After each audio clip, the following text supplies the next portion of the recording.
En France, avant d'annoncer la prolongation de 2 semaines du confinement, le Premier ministre Édouard Philippe en a profité pour recadrer ses ministres. Oui, recadrage en règle, même histoire d'éviter des couacs de communication qui, il faut bien le dire, n'ont pas manqué ces derniers temps. Adrien Beck.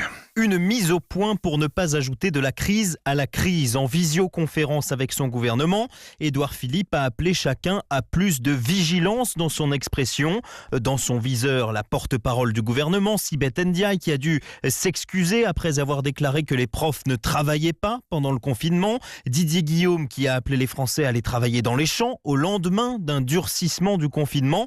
Ou encore Jean-Michel Blanquer, qui annonce un peu vite un retour en classe le 4 mai. Des déclarations qui à chaque fois ont beaucoup fait réagir. Il était temps d'y mettre bon ordre, s'agace un conseiller ministériel qui déplore que ces sorties brouillent le message du gouvernement. Les règles sont désormais claires. Seul Olivier Véran évoque les sujets santé. Les autres ministres doivent rester dans leur champ de compétences. Pas d'improvisation non plus. Les membres du gouvernement doivent attendre les arbitrages avant de faire des annonces. Pas vraiment une nouveauté, plutôt un rappel indispensable en temps de crise que les conseillers d'Édouard Philippe ont très vite relayé auprès de leurs homologues dans tous les ministères.